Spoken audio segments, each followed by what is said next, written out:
Faith has a new frequency. The Spirit of Huntsville. KHSPLP, Huntsville, Texas.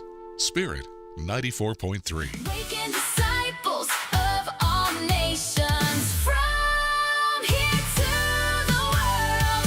Spirit 94.3.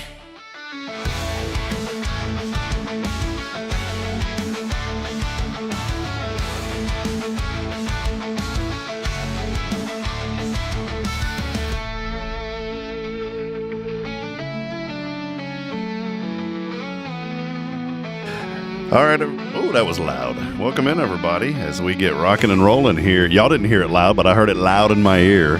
Here we are on another edition of Good Morning Huntsville. Was it Guten Tag? Guten Tag Morgen. That sounded German, right? Yeah, good job, Rob. Guten Tag Morgen.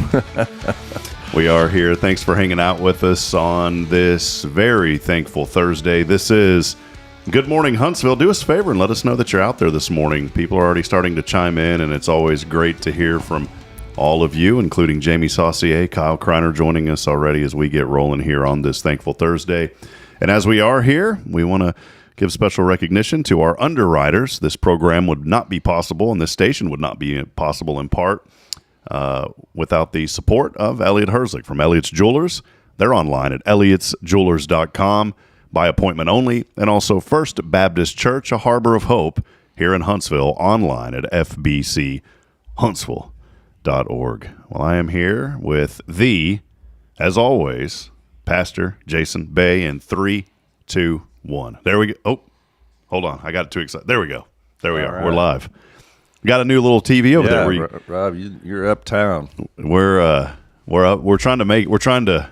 Yeah, we were downtown for a while, so we're moving on up, man. What Uptown. was Uptown Social? Yeah, so we are here. How you doing? It's good to see you. Yeah, it's been a while. It's been a busy few weeks that we've not been passing each other in the halls, but not much more than that. My son graduated from Texas A&M, and so we spent a lot of time over there with them, and into the school year coming up, a lot of banquets and such as that for the kids, and it's just been we were just talking about this off air. It's just been a busy month. That's first part of the month even, but it's been good. We've had a good time as a family, just doing some special things together. But I miss seeing you. Yeah, we've been so busy, and I feel bad about being over in this corner, in the back part of well, it's weird because I guess the sanctuary is like technically the front of the church, right? Yeah. But you got your own door now. I mean, you got your own entrance and everything. But I feel like from a staff perspective, the front of the church is like the office. Yeah, the side door. But I feel like I'm way in the back now, and I miss Molly. Yesterday was National Receptionist Day, and we gave Molly a very well-deserved, heartfelt shout-out, but I miss her. Yeah. I can't just be like, hey, Molly, just like I used to be. Now I got to get up and walk, 100 steps. And my watch reminds me you need to walk 250 steps an hour. So I just walk there and back, and I've got it in. You need to turn that feature off. Yeah. Well, Jason, I wanted to ask you something real quick. You mentioned, graduation, and I know that you guys are incredibly... Hold on, I'm just trying to make sure that our audio is actually working. I think it's working here. Yeah, there we go. I was making sure I knew it was working on the radio. I was making sure it was working on social media. I know you guys are so incredibly proud of all of your children, and I was thinking about this on the way in this morning. I know you're especially proud of Noah, who just graduated from Texas A&M, but you made a comment, I believe, that his education is not done yet. Is that right? Well, is that kind of an ongoing thing? Yeah, it's an ongoing thing. He's in the process of applying to medical school. So okay.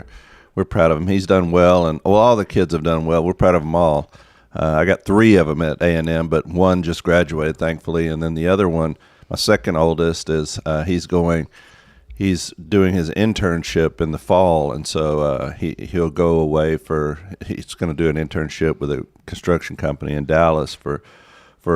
Well, he starts July the 7th, so he'll half of the summer and all of next semester he'll be up in Dallas. But So lots of change. Lots of kids are growing up, but yeah, we've been blessed. But my oldest is going to be applying to medical school this summer.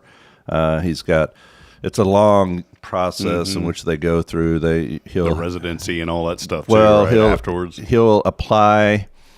He's taken the MCAT. He's finished his college, so he'll take the MCAT, which he's done. He'll get the reports back on that. Then he'll start applying this summer and visiting the different schools that he's applying to. Then they do like first round of interviews, second round of interviews. Then they will let them know about their acceptance in February. They do the letter thing, right? Where they have like a 1, 2, and 3, like a first, second, third choice, those kind of deals. Yeah, sort of. There's like an overall, as far as I'm not an expert on it by any stretch of the imagination, but there's like a general application now that you apply, because if you wanted to apply like to a lot of the schools in Texas, like what he's doing, then you can select several of them and apply to them all at the same time, and then there's specific requirements for each individual medical school. So we'll see.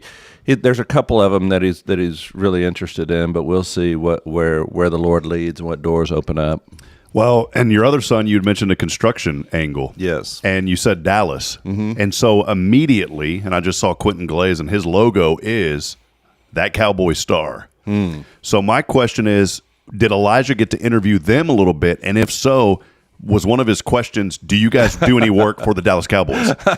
I don't think they do any work for the Dallas Cowboys, but he's actually going to be living in Las Colinas up there, and he's working for a company that builds big water tanks. They for municipalities, for hospitals, big school districts, things like that, like big water holding tanks. And water is a big issue in Texas and Oklahoma these days. So it's a kind of a booming industry up there. I used to joke, Jason, I said, man, one day I hope I have like 5 or 10 kids, because if one of them hits it big on some job that I'm taking care of, brother, I'm going to tell you something. It sounds like you guys may go 10 for 10 on this one. So you're going to be able just to sit back, enjoy it, all right? No. That's far from the truth, Rob. Because what they don't tell you is that leading up to whatever career they want to go to is a lot of expense, lot of expense. It never balances out in your favor. I'll just tell you that. Don't plan for that. What is that show? The Hunger Games? The odds are not in your favor on this one. So, right. And then I did want to ask one other, because we were talking just about college and school. Your daughter, what does she study? She's at A&M also, right? Yeah, she's studying. She just changed her major. She's doing like finance basically, and she's maybe potentially going to go to law school after that. She doesn't really know. She's not exactly sure, which is fine. She just finished her first year at Texas A&M, so we're proud of her too. In fact, we're all going to lunch today. The Aggie Club is meeting today at 1836, and we're welcoming in all the new Aggies that will be going into Texas A&M for the fall. So that'll be a special lunch today that we have. I know that our good friend, Mr. Sam Moak, will be there. He's a pretty big part of that, right? Well, he's the leader. Yeah, he's our president. So he does a great job pulling all the old Ags and new Ags together. And so today we'll actually have people from Fish Camp coming over, and they do a great job of the local Walker County schools, the Aggies that are going in. It's a great time for them to come and get to know some other Aggies. And then they also get to know a little bit about what to expect the first year. And they also get to know about Fish Camp. And every year at that luncheon, which we'll be having today, they give away a scholarship. The university gives away a scholarship of $1,000, and it's just a drawing. So everybody, all the new Ags get to apply for it. It's just a drawing they do. And last year, Abigail won that scholarship, so that was a welcome sight. Now they won't be eligible for it this year because it's just for the new students. So, but I think there's a good many new Aggies going into A&M in the fall from Walker County this year. Well, when you talk Texas A&M, the first thing that comes to mind for me is athletics, football. Yeah. The old days of Johnny Manziel and even before, R.C. Slocum. I'm friends with R.C. on Facebook, and he I don't know him like in person, But he and I will chat back and forth on comments, and he was just a tremendous guy.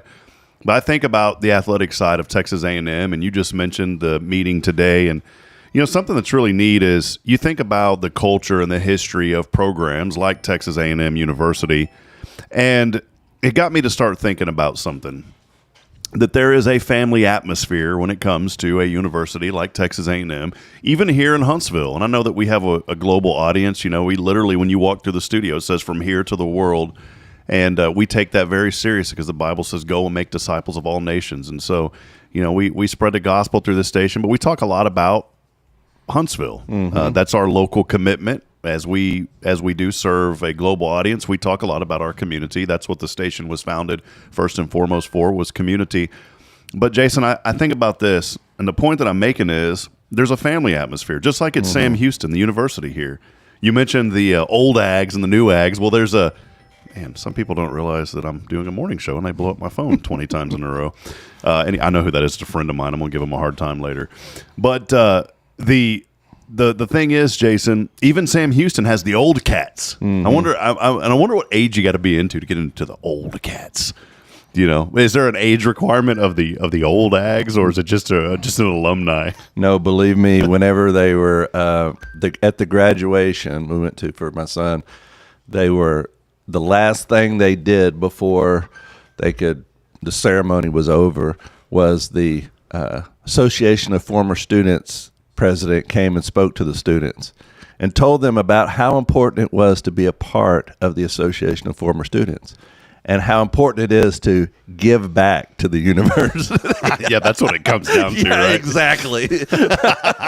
So before you leave here today, that's what they basically crack your checkbooks open, get your wallets out. They're over here like, hello. Yeah. We have a whole new prospective audience for the Association of Former Students. But as soon as you graduate, you are inducted into the Association of Former Students. Sometimes, we'll have the make something out of nothing segment a little bit later. This is one that we could include. Sometimes I feel guilty about things I shouldn't feel guilty about. I have no idea why. It's a fallacy of mine. And is that the right word, or is it pronounced fallacy? Fallacy, No, I guess. you're right. Fallacy. Yeah. It's just like we were doing the story with Daniel. Is it King Darius or Darius? Darius is what I've always heard. Exactly, because the Saddleback Kids video kept saying Darius. And so I had the kids laughing last night because every time that voice would say King Darius, I would go Darius real loud. But no, I was thinking about this. We were talking about, am I making something out of nothing? And I feel guilty about things I shouldn't feel guilty about, Jason. And you tell me, am I making something out of nothing? I had the privilege to broadcast for Sam Houston for 3 or 4 years. It was a great time. I enjoyed it thoroughly, and it was a lot of fun. But even though I didn't go to Sam Houston, I felt like I needed to be involved more than just the broadcast. I felt like they were providing me a privilege that not everybody get. There's 160 something D1 programs, and it's a privilege. And so I joined the Alumni Association as a friend of the alumni. Now, me feeling guilty, and I'm making something out of nothing, or do you think that's a good thing to show that you're appreciative? No, I think you're right on the right track there. I think that's exactly what you ought to do. I think one of the, and I've always stressed this to my kids, especially going to A&M or to Sam Houston or whatever university your kids are headed off to, is make sure that they're a part of that community. Just like what you were saying, go out of your way. You can sit back and you can sit in your dorm room or your apartment and just go to class and then go home and never be a part of something. Or you can be involved and be a part of that community. But I think that it's important wherever we go in life, not just for college, but in life in general, is to make that effort to be a part of something, be a part of community. That's what church is about. That's what life is about. It's about being part of something bigger than yourself. And I think that's so important to teach our kids, especially in a world where we're so connected online, but so disconnected personally. We're ultra connected socially with all these different groups, Facebook, online, social media, all these things that we're, but when it comes to face-to-face interaction and connection with community, this generation is severely lacking, and it's been proven over and over.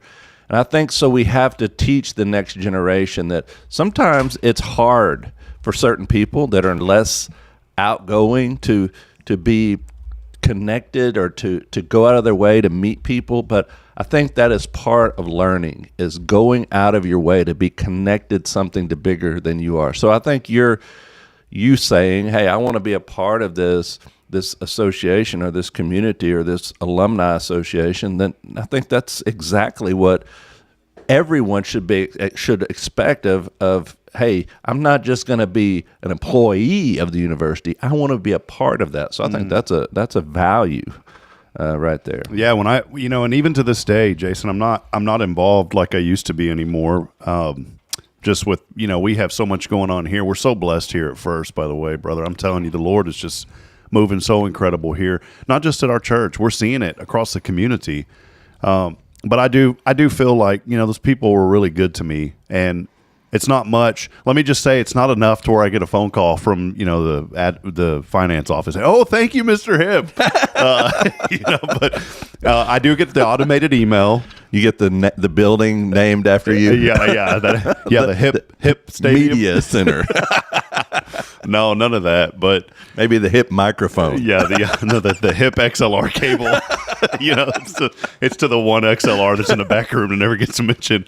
But no, I don't do it for the recognition. I just do it because I feel like, I want to give back a little bit. And it's not much, but I just give back a little bit. And joining that Friends of the Alumni program, it's not much. I didn't go to school there, but I did. I felt kind of guilty of like, these people are pouring into me and giving me an opportunity. And to them, it may not be a big deal, but to me, it was a huge deal. Yeah. And even now, I feel obligated that, like my friend Ken Holland the other day had they do the Bearcat Giving Day.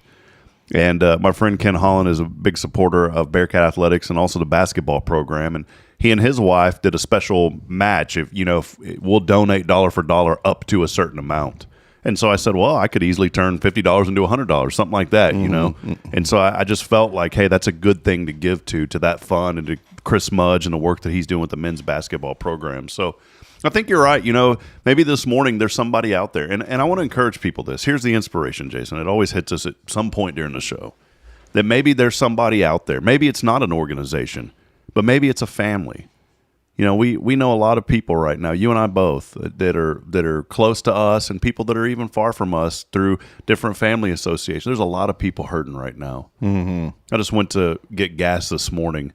Back in the day, I would fill up a full tank and I would be comfortable doing so. But now I'm at a point to where I only fill it up about a fourth of the way, and I feel like I'm going to the gas station once every 3 or 4 days. Mm-hmm. I know it's hard for a lot of people, but maybe today, this morning, there's somebody that's on your heart. You think about that for a moment. Think about that one family, that one person maybe that you could help today. And maybe it's not financially helping them, although if you could, that would be appreciated. But I'll tell you, maybe it's just providing a meal. Maybe it's providing a ride to work. Maybe that family is without a car. But think about that one person or that one family that you could be a blessing to today. Jason, I understand the internet and how things go viral, but I go through the GoFundMes. I don't know if you ever get lost in that maze of GoFundMe. You'll find somebody that has a campaign, and before you know it, you're flicking through other campaigns of people that you don't even know. Mm-hmm. And you'll hear the story about the DoorDash elderly gentleman who fell and all of a sudden he went viral and he's been given $1 million, and that's great. Mm-hmm. That is. But then you flip through and you see the child that's going through a terrible cancer, or you see the mother who has lost someone in a family to a car wreck, and those funds only have $200 or $300 people donating to them. Mm-hmm. I don't know how the algorithm works, but I'm going to tell you what, the Holy Spirit's got the best algorithm. Yeah. And if there's something in your heart today, I believe that is from the Lord saying, you know what? Help that family, help that person in need. Jason, I've learned so much from you. I think about in 3 years. Can you believe, man? It's been 3 years. That's great. Don't seem like it. Well, it's been a privilege. I'm past the honeymoon period. I don't know about that. We used to joke when I had my IT company, and this is we'll take a break, and I'd like to stay on the radio today, if that's okay, because we got some good stuff. We're going to stay on the radio today throughout the show. But when I had my IT business, We always call it the honeymoon period. You'd hire somebody, and of course, when someone's first hired anywhere, boy, they are guns a-blazing. They can't wait. They're excited. Oh, I'm so proud. I'm so happy to be here. And then after about a month, you really know if they're really happy to be there or not. I'll never forget, we had a guy, when I had my IT company, I didn't care as much about the technical skills as I did about the personable skills. Because in the IT world, I call it the IT attitude. There's an attitude. I've seen it. There's an attitude. You know what I'm saying? Yeah. And I'm sure every industry has it to some level. I see it in the radio business. There's this I don't want to like go on this rabbit hole, but even in the media business, there's this. I think a lot of people join the media because it's a way for them to feel accepted, and there's nothing wrong with that. Everybody needs their place, but in the IT world, it was the IT attitude, and we interviewed a lot of people that would come in and just immediately you got this vibe that it was like, well, I know about this and you don't, and it just didn't fly with us. And so we pre-screened people on the interviews. And here's how we pre-screen people. We would say, if you apply to this job, and you must follow these 3 things exactly to be considered. And it was simple things. Submit your resume in a PDF format. Okay, if you don't know how to submit a resume in a PDF format and you're a IT guy, then you probably shouldn't be in the IT world. Yeah. And then it was something include as a separate page, a cover letter and your resume. So 2 separate pages. I would say make sure your cover letter is separate and your PDF. I would say it like this.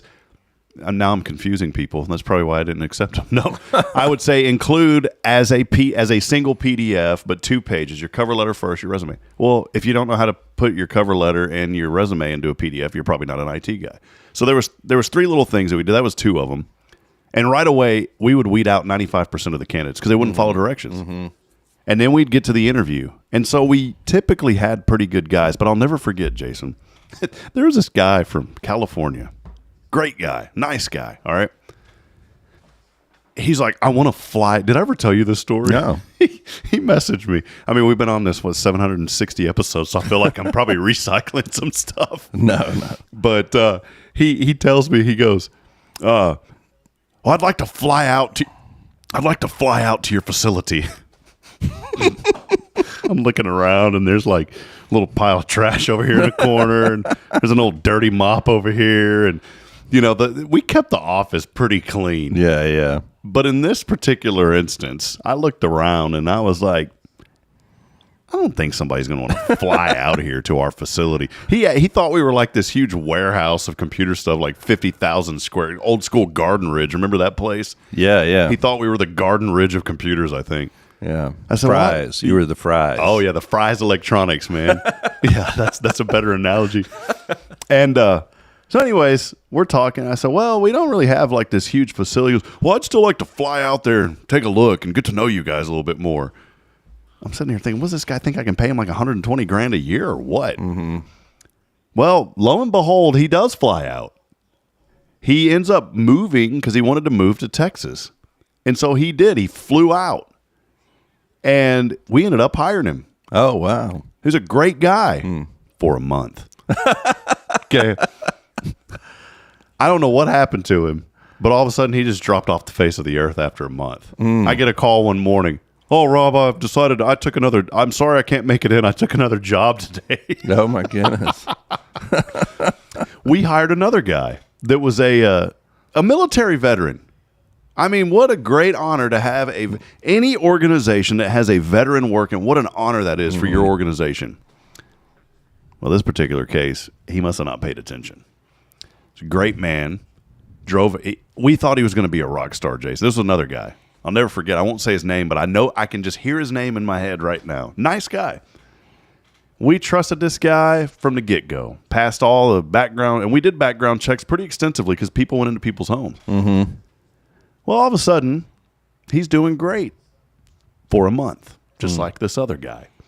He's showing up. Customers are happy. Man, we love the new guy you've hired. He's doing great work. And I had a very fair compensation plan. I would pay my techs 30 to 40% of whatever labor they build out. We used to do salary, and I said, you know what? Instead of doing salary, it's a pretty much guaranteed commission. You do the work, but the caveat is if there's a certain type of job, you can't milk the clock. I mean, we didn't want that to happen anyways. But if you're going to reload a computer, you're not going to charge someone $300. Our standard price is one. So we had standard pricing. Yeah. But these guys were hustling, and they were making. I mean, most of my employees, to be transparent, made more than I did as the owner. But they stayed loyal because I compensated. I took care of them because they took care of me. I didn't mind it. Well, anyways, here's our good buddy. I'm just going to pretend his name is Tim. So here's Tim, military veteran, great guy. Customers love him. We love him. In fact, the guy I had managing the store, he's like, man, this guy's a rocker. Yeah, he's the best one. Boy, let's get 5 more of him. Honeymoon period's over. We're now at day 32. Okay, Jason? All of a sudden, I get a call from a client. And when the calls get to me, that's pretty serious because we had a system in place to where, all right, if it's semi-serious and it goes to Travis, if it's a little bit more, it goes here. But if it's really somebody who's really irate, then I'll handle it. And Travis always did a great. He would normally deflect 98% of those calls, and the customers were happy. Well, this one got to me. It's one of the ones that weeded through. Rob, I can't believe it. I've been doing business for y'all. You know, it's that one that you always do a great job, but then there's that one little thing, and they blow up at you, okay? Well, he's all upset. I can't believe it. I've been on the books for 2 weeks, and blah, blah, blah, blah. Hey, your guy never showed up. I said, he never showed up? No, I don't know where he is. I said, well, you're right. The van is here in the parking lot. Okay. Well, I get it. We're blowing this guy's phone up, trying to get a hold of him. 1 o'clock, he finally answers. Oh, hey, forgot to tell you. I took another job. Oh, my goodness. Why, Jason? Have you ever been in a situation to where that happens? I've never seen that happen. I mean, if that happened in ministry, that'd be terrible. Like, all of a sudden, I just don't show up, and you're like, oh, sorry, guys, took another job. Yeah, no kidding. I would never do that. We'd never know what to do with all this stuff. Yeah, just put it on Facebook Marketplace. But no, I just think that is, it's not the way to do people. No, I know. Yeah, I mean, I agree. It's one of my, we were in my doctoral seminar, it was in leadership, and we talked a lot about like business principles and things like that on how to be a successful leader. And one of the things I remember my professor saying is he says, be slow to hire and be quick to let somebody go. When you know they need to let go, then you have to just cut bait, and move on. But I think that's one of the principles is, a lot of times you don't get to know someone, and especially in ministry, how volatile these relationships can be, and how important they are, and they can be a huge asset to an organization or to a church. But also, if it's the wrong person, it can be very detrimental to what you're trying to do. Relationships matter so much. So I think it's really important that you make sure you take your time, especially in ministry or in an organization where you're working with people. And it's not just their skills you're concerned about, but more importantly, their people skills, is that you have to really be sure to vet those people. Hire slowly. Yeah, hire slow. The best employees, I had so many good people that work with me, Jason, and many of them for many, many years. My cousin, my family. People say don't ever work with your family. I don't agree with that. I think that your family can be your best asset in a business as long as you have communication that says business is business. And I fired my cousin twice. I did. And you know what? We were never bitter. I fired him. He even went to work for my competitor down the street. But we were never bitter about it. And ultimately, he came back and said, I want to help. And we had a great relationship. But he knew that business was business. And he was young. And I said, you can't be doing that kind of stuff, man. Like, we have a name and a reputation to uphold in this community. People trust us, and we don't want to lose their trust. Right. And so, I'm sorry, but after 5 times being late to somewhere, we've already warned you. That little punk, you know what he did? He got a hold of TWC and tried to file unemployment on me. Okay? And we can laugh about it now. I love him to pieces. But, man, I call him as he is. It's okay to say punk once in a while. Little punk. He called TWC. I get a call from TWC. We had to go to arbitration. He's on the other line. I said, why can't we just handle this like men? Well, you didn't treat me fairly. Well, I need unemployment. I said, we warned you with 3 letters. And so we won the arbitration. But even through that, Jason, we still were cool with each other. That's great. That's great.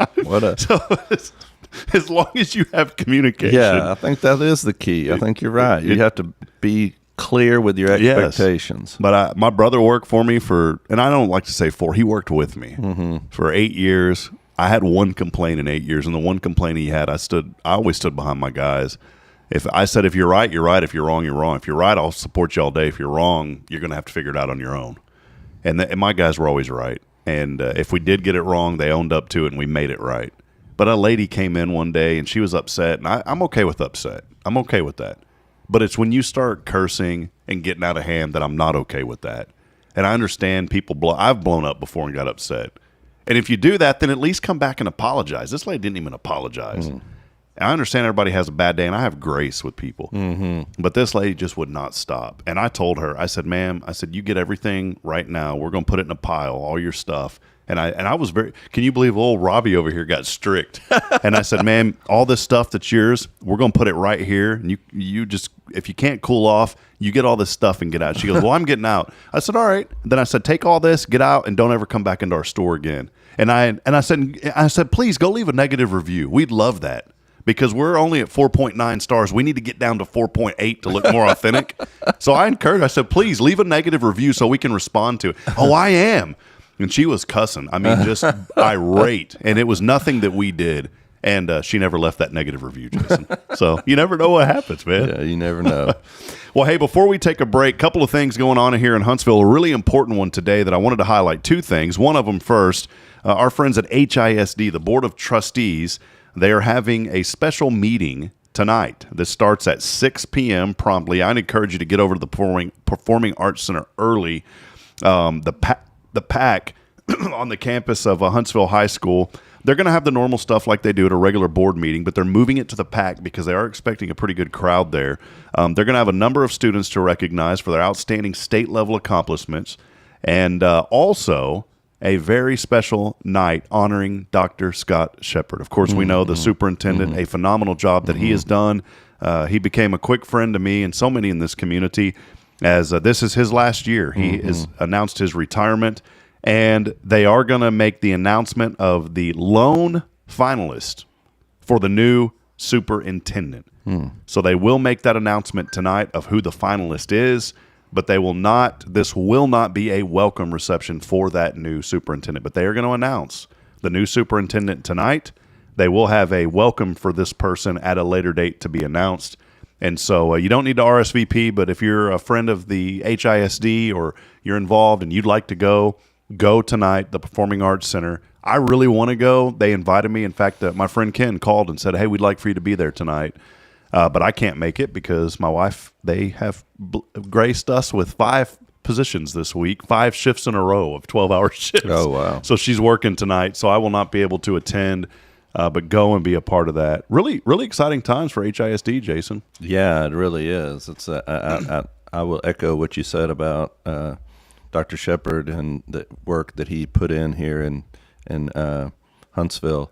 And the type of guy he was, I know that from the beginning we started talking about the school and the church's involvement. You know, some superintendents and administrations are very strict about who comes in, and he was always welcoming to any church or minister that wanted to come in and help the students. He was so open to that and encouraged prayer. And I just thought he was a great man for the district. And I'm looking forward to see who the lone finalist is. And I hope I don't get it wrong, but I think he's a fellow Aggie. Oh, well. All right. So gig him. Yes. One final bit of news. We want to encourage you. Come to our ribbon cut. You know, we've had 16 people RSVP for that already. Wow, that's great. And we want you to be here on Thursday, May the 28th. Thursday, May the 28th at 11 a.m. We are going to have the official ribbon cutting for Spirit 94.3. We'd love to have you and welcome you to the studio. We're also going to provide a lunch across the street at the Family Life Center here at First Baptist Church. Big thank you to Phyllis for always helping to organize those events. But again, Thursday, May the 28th, 11 a.m. I know many of you have won an award because you got a phone call and you will not be able to attend, and that's great. I'm very happy for those who have won this award. It is the Reader's Choice Awards. We did not get a call, so that's okay, because we're going to win bigly on Thursday, May the 28th. So come and be a part of that. We would love to have you. The ribbon cutting, and then we'll have a lunch afterwards. But we would kindly ask for you to RSVP spiritradio.fm/RSVP. Again, spiritradio.fm/RSVP. I'm looking forward to that. It's going to be a fun day, Jason. Yeah, I think it's a great idea, and it's well deserved. You put a lot of work into this facility, this studio, and I want to encourage everybody to come out and see it. It's been a long time coming. We've put a lot of elbow grease, and it's a beautiful studio. You need to see it firsthand. Yeah, I was just thinking Wimby's elbow has nothing on the elbow that we've put into this place, Jason. Right. Well, hey, we're going to take a break. We're going to keep it on the air. Jason's got some news you can use, and we definitely want to keep you updated with this all-important news that you can use. Definitely. And so it's something that you need to listen to. We'll take a break. We'll keep it right here on the FM. And also, we're going to have our fun segment, too. Things that I always forget what we call it, and I just said it a while ago. Making something out of nothing. Yes. So start thinking about, if you're on our audience, some things that maybe you make a big deal out of that really aren't that big of a deal. Are you making something out of nothing? I've got one for you. We'll do news you can use, and we'll do that when we come back. Hey, it's fun. Hang out with us. We are here. Text us. Let us know you're out there. 936-339-0139. This is Good Morning Huntsville. We'll be back in a moment.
now it's that moment you've all been waiting for.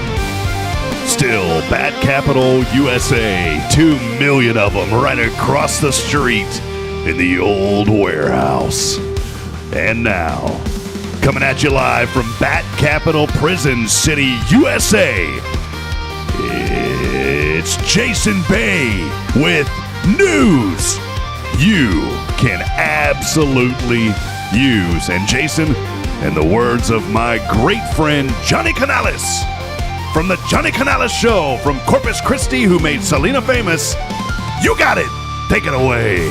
All right, Rob, it's great to be here today, and this is the segment that you've all been waiting for, news you can potentially use. Hey, and this may be the first time our radio audience has heard news you can use. Maybe. Well, they're in for a treat. We laugh because we know better. From USA Today, Rob, this came out a week or so ago, that Texas Roadhouse is raising their menu prices amid inflation, even though they've seen increased sales. The restaurant sales increased by 7.1% compared to prior year, but they are going to be raising their menu prices. Have you had the opportunity to be over there? Who is this again? The Texas Roadhouse. Ah, well, it's not bad, but I'm surprised that more restaurants haven't raised their prices with the way things are. You know what I saw the other day? What you mentioned it earlier in the show about the prices. When you drive over to HEB, when you drive up to the gas pumps at HEB, when you pull up, it tells you the price that the previous person spent on gas, right? Yeah. And so you drive, and what I found was interesting, I've been there a couple of times, and I found that the last couple of times I've went, the amount has stopped on a specific number. Yesterday I was there, it was stopped on $20. That's what mine is every time now. And it's sad, but instead of filling up, because people are saving money, they're just putting a particular dollar amount into their tank because that's all they can afford. It's really hitting home in a lot of different areas. I don't know if you heard this story. Speaking of Aggies, comes from the Austin American-Statesman. The Texas A&M's rookie running back, Le'Veon Moss, he was Aggie. He was a great running back. This past season, he was injured for a lot of the games, and yesterday he announced his retirement from football.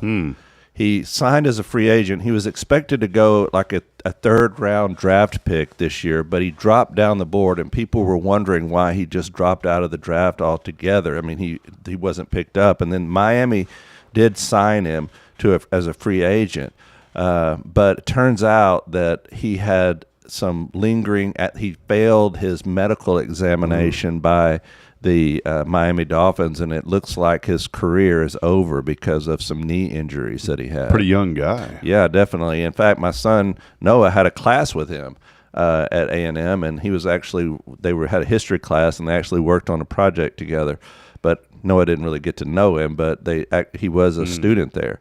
And it's just sad that somebody like that with so much potential, who's an excellent running back, but just like that, your career can be over. I remember my cousin. He's not a big sports fan, but he went to Texas A&M, and I was telling about Dat Wynn. Remember, he goes, "Man, I have a class with Dat. He's a big dude." Yeah, from the Cowboys back in the day. Yeah. All right, this is from NBC News, and I want you to try to guess what this is, Rob. Most U.S. doctors are quietly using this, but very few patients know about it. Do you know what it is?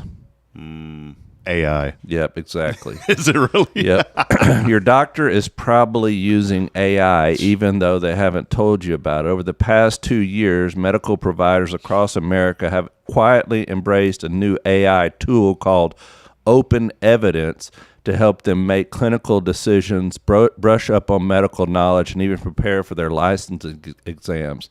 The service, a sort of chat bot for doctors, was used by about 65% of the U.S. doctors across almost 27 million clinical encounters in April alone, the company told NBC News. Everyone is using it. It's this one doctor said. NBC News spoke with over 24 doctors, hospital administrators, medical students, and healthcare researchers from Hawaii to Maine to explore the rise of open evidence. Each individual said they either used it regularly themselves or knew someone who did. So what do you think about that? I think if it's used in the right way, that'll be on my Something About Nothing segment, but on our segment. But I think if it's used in the right way, I don't really have a huge issue with it. But the problem is so much of this stuff now is being used in a negative way. Here's what I'm worried about.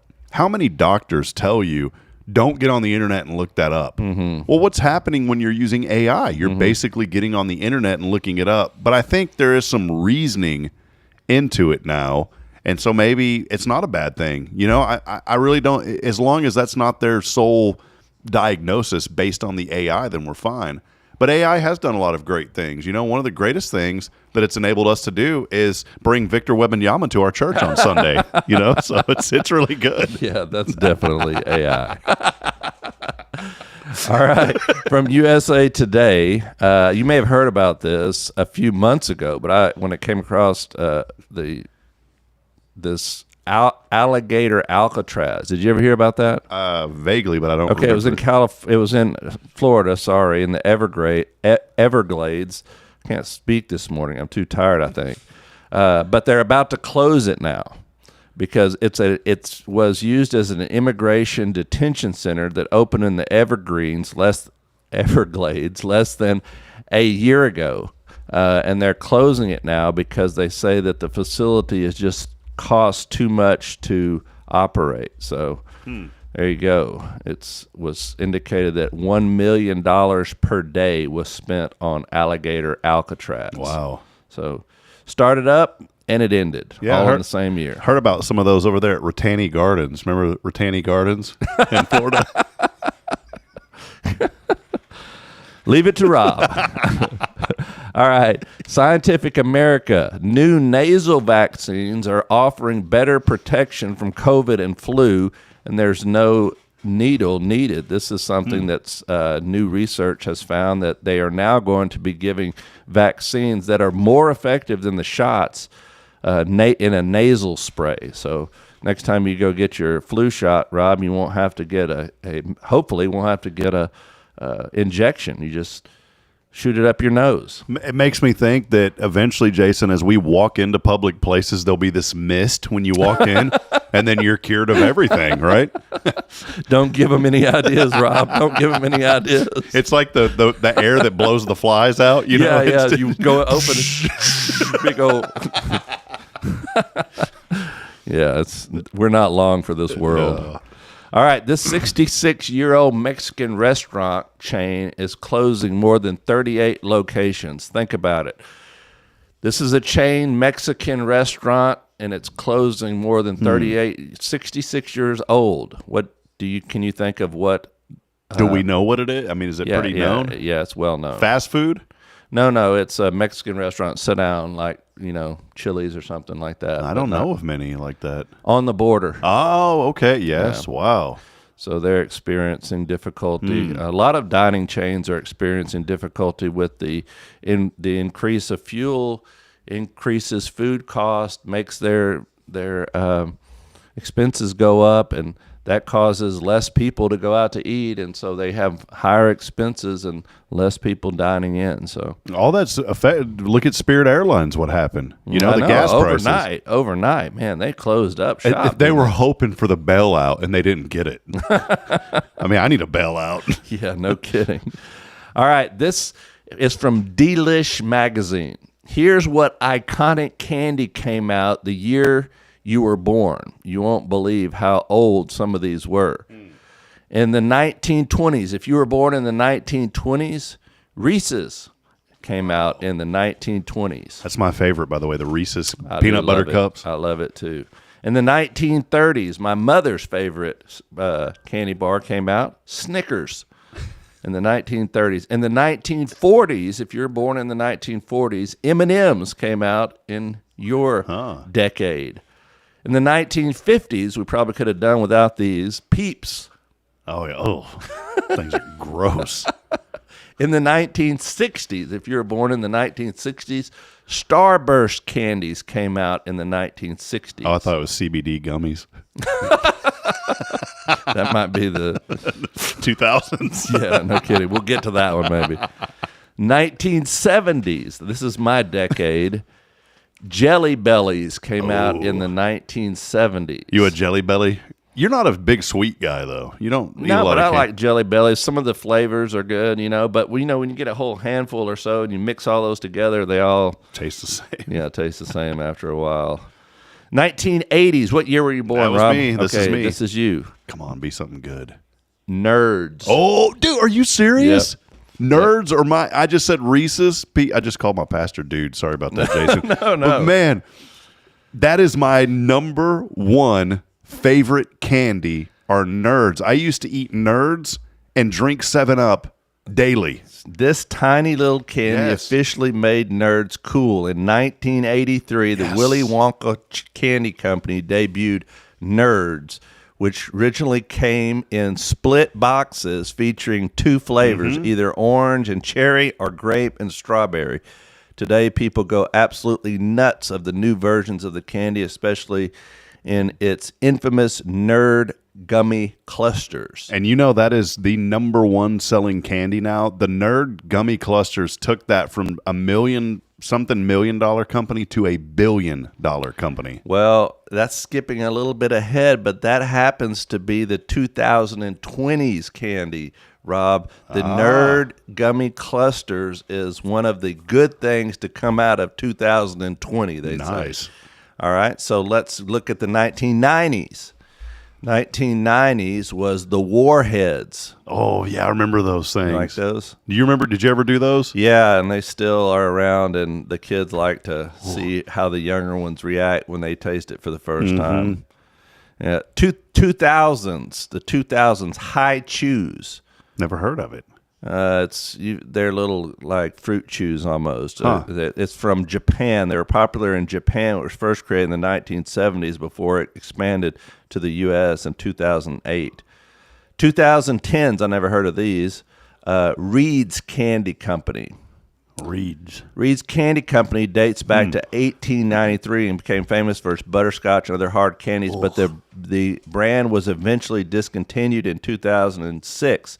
Luckily, Iconic Candy, a company devoted to reviving gone but not forgotten sweets, brought Reed's back from the dead in 2015 using the same recipes and flavors people grew up with. And then the one I've already mentioned in the 2020s is the Nerds Gummy Clusters. So there you go. What candy came out during your decade in which you were born?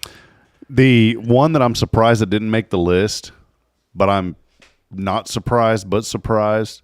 Werther's those little butterscotch hard. Yeah. The only thing good about those candies were the commercials. Yeah, because the grandpa and the little grandson. I wonder what year those came out in. Those things are had nasty. to be in the 80s, probably. Those things I are, don't know. Like I remember as a child, we'd always have those laying around. So like my grandma or somebody would always have those laying around. Werther's Originals. Yes, those were the last resort candy.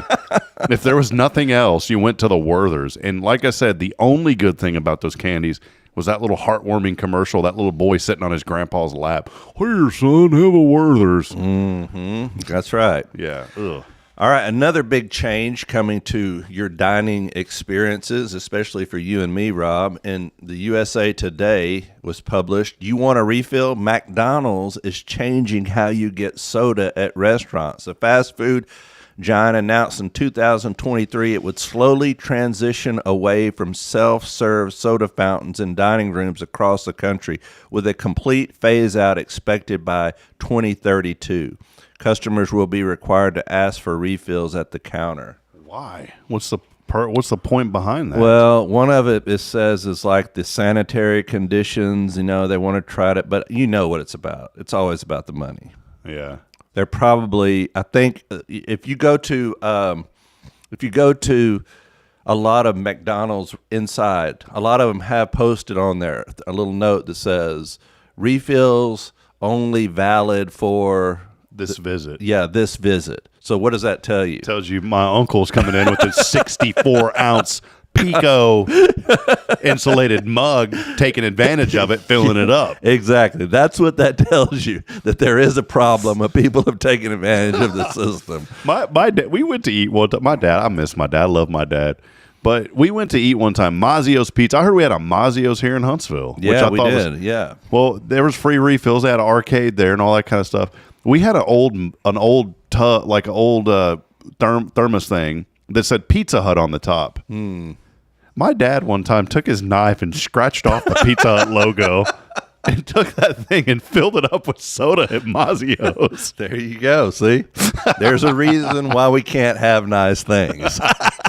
Thanks, Dad.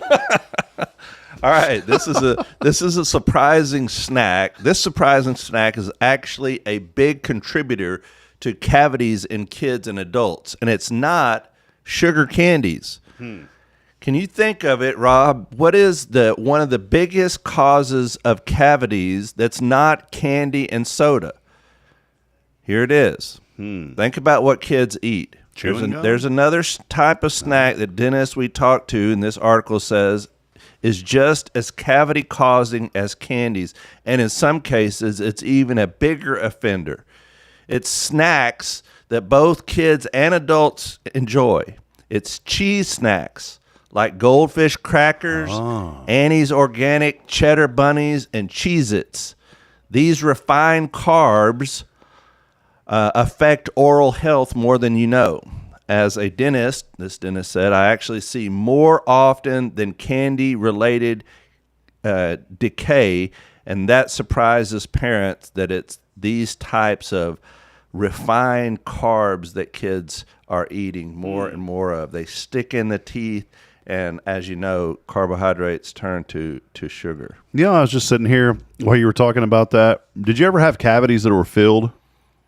Yes. You know, it's weird. I'm sitting here with my tongue in the back of my back teeth. I got these things filled like 20 years ago. And if you look at my teeth, you'd never know because of back in the day, my dad, man, he had some gold up in that mug. Yeah. And he wanted that. He went to a dentist and he said, can you melt down this? And he put gold in his teeth, you know. But mine, it's like, I don't know what it was, but it looks just like my regular teeth. And I've never had any issues 20 years ago and it's still there. Yeah. I mean, the advances in dentistry has been amazing.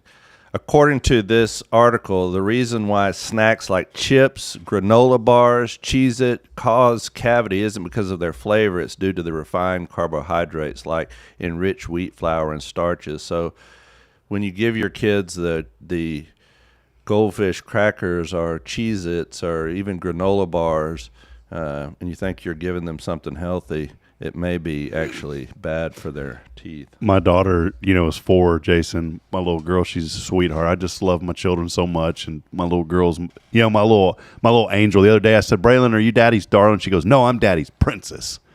Well, last night we were hungry, and we always have a tradition where we eat a popsicle before we go to sleep. Probably not a good idea, but we do. Well, we didn't have any popsicles last night. And so what did daddy do? He took the saltine crackers, and we had a bunch of the Mexican cheddar cheese, I forget, the Mexican mixed cheese, whatever. Queso? No, just the cheese, just the cheese, the grated cheese. Oh, yeah. It's like, Mexican kind. That kind. Yeah, I know what you're talking about. And man, I said, boy, I just had an idea. And I put those crackers on a paper plate, and I loaded it with cheese and threw it in the microwave for 30 seconds. So, we were sitting there eating it, and she goes, Daddy, is this healthy? I said, absolutely not. You're starting a new tradition. Now it's going to be nachos and popsicles at bedtime. These are called poor man's nachos. The saltine crackers and cheese. They work really well. All right, I know we're almost out of time here, but I wanted to hit just a couple of more. And this is a little bit of trivia here. Virtually everyone did this 20 years ago. Now only 20% of people do this. What do you think it is, Rob? Think about this. Virtually everyone did this 20 years ago. Now only 20% of people do this. Hey, talk on a landline phone? close. Write checks. Yeah, I never write checks hardly at all. And if you only, it says the requirements was that you would only write checks once or twice a year. And only 20% of people currently write checks once or twice a year. Yeah, I remember Chase had a big deal where I'm still grandfathered in, where they give you free checks. Yeah. Well, I don't even use them anymore. Yeah. The only time that we ever use them is like for Kim is, I just got some checks and they were in her name. So she's the one. And the reason I did that is because like a lot of times stuff at school, like school pictures or other things that they have to order, it's easier for them just to write a check because they don't want cash. They don't want kids having cash, and you don't want to enter all your little credit card information, the little boxes and all that. So 83% of people go out to eat at least once a month. That's about every 3 days for us. In the early 1900s, a peanut butter and jelly sandwich was considered a delicacy. I still consider it a delicacy. But you have to have crunchy peanut butter. Yeah, I love crunchy. Yeah. That's the one thing that I am the only one in the house that likes crunchy peanut butter. So I know I can buy me a jar of crunchy peanut butter and no one will touch it. Nice. Yeah, it is nice. Close to 50,000 people need medical attention every year due to bites from other people. A lot of those have to be children, right? Yeah, I was going to say if you had to people go working in mental institutions. Yeah, I was like, if you had to go to the hospital lately, sorry guys, can't make it in the office today, got bit. Straight to the doctor. Just think of an adult say, got bit, can't make it. You mean a snake? Nah, my son, he got me again. And to conclude, news you can use. Today is Stars and Stripes Forever Day, commemorating the first time the Stars and Stripes was performed in public. It's also National Buttermilk Biscuit Day and Dance Like a Chicken Day. I love these days because I think half of them they just completely make up. Yeah, they do. They do it. It is Stars Day today, Stars and Stripes. Stars and Stripes Forever Day. Stars and Stripes Forever. That is your news you can use. Very important news, Jason, to help you get through this day, this thankful Thursday, a day that we all are thankful for on this thankful Thursday. Thankful that you can dance like a chicken. Well, hey, real quick. 2 last things. The first one, we'll make it quick. I know you got to get rolling. I got to get rolling here in just a second. But making something out of nothing. Oh, yes. We were talking about AI earlier. And many industries over the years, this was way before AI, but many industries have faced hardship. And they've had to pivot and make changes. One of them is radio. I saw something yesterday, and it was so wise of a man who had been in radio for 40-plus years saying it's time for radio to pivot. And he's right, because I think many of those who work in the industry for a long time, and some of you are listening on the radio this morning, but you have to find a way to make it entertaining and relevant to your audience. You can no longer just play music. In fact, if you go and you ask any college-age student, do you listen to the radio? They're going to laugh at you. No, they never listen to the radio. And so I started thinking about how industry has changed, Jason. And one of the biggest changes that we've seen in the industry has involved AI technology. I was at the gas pump this morning, and man, I don't like those gas pumps that have the video commercials. I just want to get my gas and leave. But you get drawn into it because what are you doing? You're pumping gas. What else are you going to do? Mm-hmm. And so I'm sitting there watching the screen, and all of a sudden I hear about how AI has been catastrophic for a certain industry. And I thought about this for a moment. The industry in question is music. That AI has become so rampant now that it is hurting musicians. And I started to think in my mind, because we all know musicians, we know that we have very talented musicians here at our church, and they do an awesome job with worship. But I started thinking about this, and am I making something out of nothing by saying, so what that AI is producing music? I don't think it's a big deal. I think that you have to pivot. Now, would it be a big deal if we replaced worship with it? Yes, that would be a horrible thing, which that would never happen. But am I making something out of nothing by saying, so what, when it comes to AI starting to be super involved in music? Just like the video industry, where Netflix came, when Redbox, remember Redbox? Everybody feared Redbox. Well, Redbox is nothing now because it's all streaming. So again, am I making something out of nothing by saying, so what, when it comes to AI producing music? Well, this is a slippery slope. Here we go. Yes, because I think that there will always be a market for creative people. Mm-hmm. Absolutely. And so I don't think you're making something out of nothing. I don't think it's anything to fear for people that have genuine creativity. I think the danger is when we become overly reliant on these technologies for the production of music or the production of medical information or the production of writing papers or the production of a lot of creative stuff, even like movies. We talked about this a few months ago about the idea of actors now worrying about their job security because they can make an actor on AI that looks and does exactly the way they want them to perform, and there's no, you don't have to pay them anything, which is a great advantage for movie producers. But I don't think that. I think you're exactly right. I think what each person has to do is they have to realize that this is the thing of the future. It's not going to change. You can holler at the clouds if you want to, but it's not going to make that big of a difference. But what we need to do is look and see the best ways of utilizing the AI and to put boundaries on it for certain industries, but also boundaries for ourselves. Like you had mentioned that you went to you saw a display or a presentation. Oh, and someone, you could tell right off the bat that 100% that the presentation was done by AI, and probably everybody else could as well, or the majority of people that were familiar with it. I think that's the danger, is when you become overly reliant on it. I think it's a good tool, just like the invention of the computer or the internet was a great tool, but it's how you use that tool that makes a difference. Now, here's the word of advice that I think we ought to all think about is, and you mentioned this before the show this morning, we were talking about it because this happens to be something that we talk about a lot, that the AI and the benefits of it, and also the dangers of it.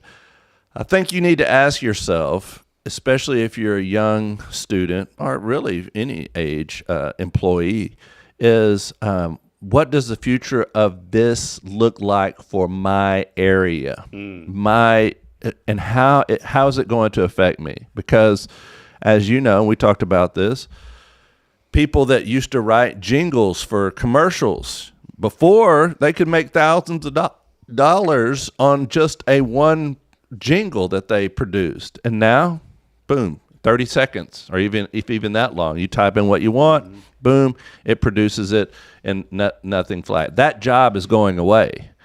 What about graphic design? Yeah. Graphic design, where, I'll give you an example.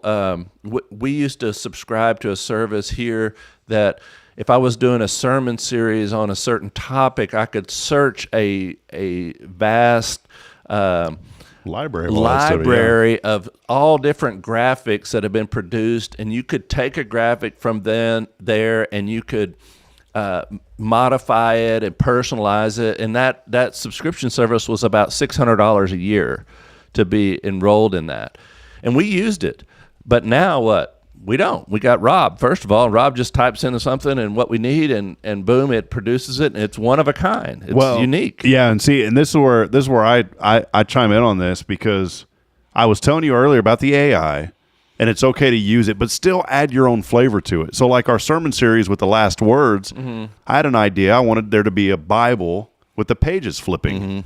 Now, for me to generate that on my own would have been a lot of work, and it still was a little bit of work, but it wasn't like a whole day of work. Yeah. You didn't have to go to the program and actually draw it out you would. So I took my Bible, I put it in front of a window here in our church, so I still had my creativity to it. Yes. And then I used that to develop a prompt saying, use my photo, but animate this and do that and make it with the sunrise behind it. And it turned out pretty cool. Yeah, it did. So Really cool. if you use the AI in the right way, be creative with the AI. That's the thing. You still have to input your creative elements to it. And by doing that, yes, are jobs going to change? Yes, their jobs are going to change. But there's still going to be a need for the people that do these sort of things. And I think you have to be mindful of that. Let me give you another example really quick. The other day I had to have some blood drawn. And I go into the office to where I'm having my blood drawn at this lab. They sent me over to this lab, just a routine checkup. And I go in there. There's nobody at the desk. In fact, there used to be a desk there. There used to be like a little window that you talk to somebody. And they had a curtain pulled over the window. And all they had was a iPad there. And it was on a little stand. And it said, check in here. And you just go up to the stand, you type in your last name or whatever, your birthday, pulls your record up, you say, I'm here, you click I'm here, and then you sit down. And then somebody calls you to go to the back. That job has been totally done away with. The job of the receptionist sitting at the desk is no longer there. Now, I'm not saying that's a good thing. I'm not here to argue whether it's a good thing or a bad thing. But I am saying we're living in a changing world, and if that's your job, you better look for other areas. I don't think you're making something out of nothing whenever you that if someone in the music industry says, "Oh, my jobs are going away. This is terrible." Well, it may be terrible, but it is the reality in which we live. So we have to work within what we see coming down the road. I called it. This guy had sent me a message. Check out this music I came up with. Right away, I knew. I said, I replied, I said, isn't AI great? Well, I put the lyrics together. I was like, yeah, but no. Yeah. Oh, man. That is the problem, I really think. In schools, is what, they're going to have to figure out a way of not just testing for whether this is AI or use or not, because that doesn't do it either, because there's ways around that. They're going to have to figure out a way of allowing kids to utilize it, but utilize it in such a way where they are still inputting the vast majority of what's around and it. You're not zombified. Yeah. Well, real quick. Jason Bay on the radio. Whoa, listen in. Here we go. Here's news you can use. Jason Bay on the radio. Whoa, yeah! Yes. Damn. See that? Yes. If that doesn't fire you up, I don't know what that would have been $4,000 back in the day. That was a $30 a month subscription right there. All right. Well, before we wrap up today, thank all of you for being here. Hey, do us a favor and let us know that you're out there as always, and let us know what you enjoyed about the show today. We want to continue to build our audience here. You guys have been so great, and we're so thankful to be on the extended radio this morning here on Spirit 94.3. There is a lot happening here at First Baptist. We just wrapped up a great Mother's Day service. 13 families, 13 babies dedicated, and now great. Graduation Sunday. So, Jason, as always, I like to end the segment with just letting the people know what's happening here, and we'd love to have people here at First for sure. We would love to. This Sunday is going to be a very special Sunday. I always look forward to this each and every year. We are going to recognize our high school graduates and our college graduates, and we're also giving away, I think, about $19,000 worth of scholarships this year to well-deserving students in our area. Our church, First Baptist here, has a long tradition of supporting academics and the university here on campus. A lot of our members have been former students there at Sam Houston State, and also former professors and other things, or current professors. So we're blessed to have such a great connection with Sam Houston State. So this Sunday will be Graduation Sunday, and I'll be giving a message of encouragement to our graduates of how to go through the next steps of life, and it really is encouragement for each and every individual. So hope to see each and every person out there as we recognize these graduates this Sunday. Yeah, and a lot going on. New website is up and running. We've been working on that, new apps, and we just want to stay connected and stay engaged. And, our prayer, and I want to be open with this on the radio too, Jason, as a staff, we don't just pray for this church, because any church that believes in the salvation of Jesus Christ and the gospel is the church. And so we spend a lot of time praying for all churches here in this 42 churches. And we are so blessed in Huntsville, and it's our prayer that we pray for revival. Dr. Jones has been so great, and he has encouraged me to just be more serious about prayer.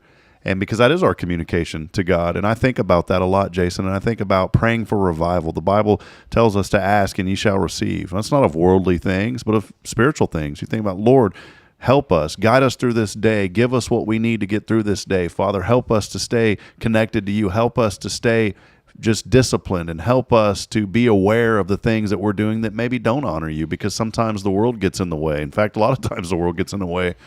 But I'm so thankful that we have an opportunity every day to just be mindful of everything in our community and to pray for these other churches, because I'm telling you, there's something special happening here in Walker County. We're seeing revival. We're seeing the beginning of it. We're seeing young people come to know him. We're seeing people being baptized, giving their lives to the Lord, families being reunited, and it's awesome to see. It is. Well, hey, we love all of you, and A great day. Have a thankful Thursday. Shout out to Jason Bay for being here today. We appreciate you. Good morning, Huntsville. Whoa, yeah. Have a blessed day. bam. Yeah, man, that's good. That's good. All right, well, that will wrap it up, friends. Reminding you today that we're not strong enough alone to make it on our own. We need each other. Please provide a word of encouragement, lend a hand of support. Hey, everybody, have a blessed day, and we will see you back tomorrow. Billy Cawthon's here. We have a special guest tomorrow, a new first guest. I met her through Mike Yon through the university. She's going to come and share what it's like to be a non-traditional student as an adult going back to Sam Houston State. Cool. She's going to throw in a little testimony with that as well. Love it. So we'll see you then. Hey, everybody, have a blessed day, and thank you for being on. We'll see you, Jason. All right, have a good one, brother.